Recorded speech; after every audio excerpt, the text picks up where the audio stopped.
Welcome back. I'm still with the brilliant Alex Phillips. Alex, as we speak now, I think Macron will just about be rising to his feet to deliver a speech to the 27 EU leaders, and that snivelling little outsider who's going around with the begging bowl, that's the Prime Minister of Great Britain, Keir Starmer. Thank you for inviting me. It's very nice of you to let me attend this function.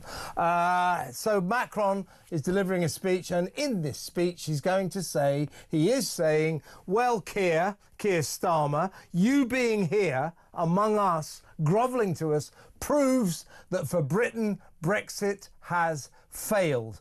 How annoying is that? Why would he put up with that? If I found out that Macron was going to make that speech, I wouldn't go within a mile of that joint, would you? Well, he wants to hear it, doesn't he? That's exactly he does, doesn't he? He likes it, yeah. Does anyone notice if Emmanuel Macron rose to his feet from sitting position? No, but this is the problem. Has Brexit failed? It's not been done. And I know people are going to be sitting there going, oh, God, here we go again. But it hasn't. The point was we were supposed to usher in a radical new era of politics that involved controlling our borders, striking trade deals around the world, getting rid of the shackles of some of this globalist socialist nonsense like net zero, and putting the country first. That's what it was all about. It was the very first MAGA movement. Brexit actually came before Trump 1.0. We were the first domino to fall when it came to people in the Western world who said we've got to do things differently. We voted for that and we've not been given it. It's that simple. Yeah. Where is the new world order that we're supposed to be following? We were supposed to be the ones saying that now we're going to do what we want, how we want, to make our country prosperous. And you know what? Ever since we've left, all there's been is the headache for 4 years of trying to reverse that democratic decision and then do everything they can to carry on being sucked into the orbit of whatever supranational organisation that they want to give instructions on that particular day.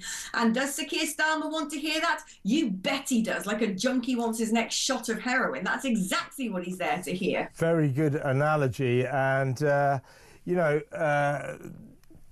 I agree that we have not cashed in on Brexit properly. We have not managed to achieve the advantages it should have brought us because we haven't really enthusiastically pursued the potential there. But when people say, oh, it's failed, Brexit's failed for Britain, he's going to be sitting there while Macron delivers this speech humiliating Britain. So it's been such a failure for Britain.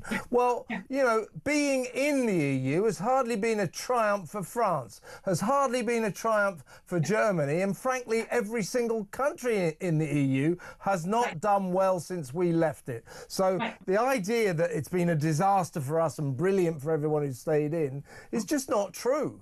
Right.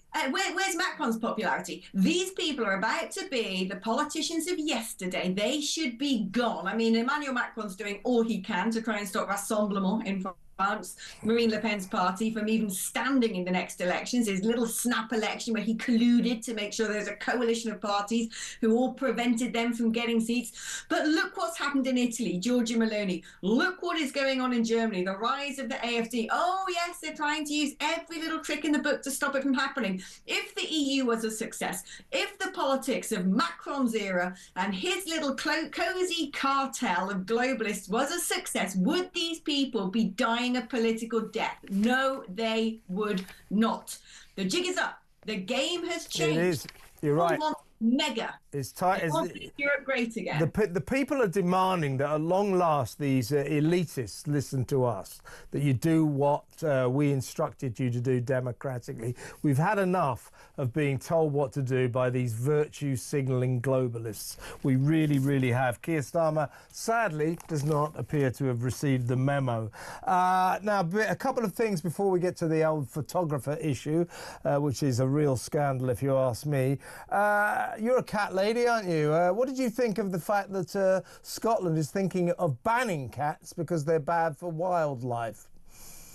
Well, look, banning things is just ridiculous. It's a typical sort of socialist mindset. Oh, let's ban it, the great crested noose or whatever, bat tunnels. It's all that sort of nature nonsense. But I would say this, look, cats are hunters, right? Yep. And if you've got a cat and it goes outside and it's killing off shrews and birds and all, you should control your cat. Cats are quite hard to control, I get it. I have one. But, if you live in an area where you have an abundance of beautiful wildlife, then just do try and make sure you keep your cat indoors. Do try and do what you can to stop it from hunting. That means at night times, lock it up. Cats are precuspial animals. They like to go out and hunt dawn and dusk. So at night time, call your kitty in, shut the cat flap, put a litter tray down. I think cat owners should be responsible for their pets, and I love the garden birds, and I don't want to see my cat ransacking birds' nests, so I take steps and measures to make sure she doesn't do that. It's wired into her instinct. If you're going to say to dog owners, can you prevent your dogs from chasing geese on the pond and squirrels up trees, and cat owners should be given a similar edict. But banning cats is just madness. Why don't you give people information of how they should better control their pets? Well, it's another example of north of the border of political overreach on an obscene level. You can't stop people having cats. It proves how crazy a lot of these two-bit MPs and SMPs or whatever you call them up there really are. Absolutely mad. I mean, I've tried to say to my dog, I've said, Chaz, come on. Your attitude to cats, you've got to be kind, talk to them, stop attacking them. But he won't listen. He won't listen. He just won't listen to me. You know what these animals are like. Can I ask you also, before we get to the photographers, we will get there in a second, I'm fascinated by what Elon Musk has done today to USAID, which is the equivalent of our foreign aid budget. Last year, America, we give about £15 billion to foreign aid, distribute it to foreign countries that usually don't need it, helping China grow rice and that kind of thing. So $15 billion.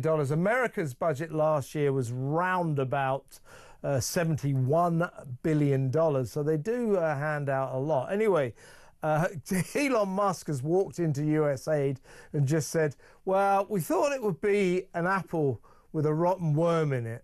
Actually, it's just a ball of worms. So what we've done is we've scrapped it. We've closed it down. So he has literally closed down USAID today and told all the people who work there, don't bother turning up.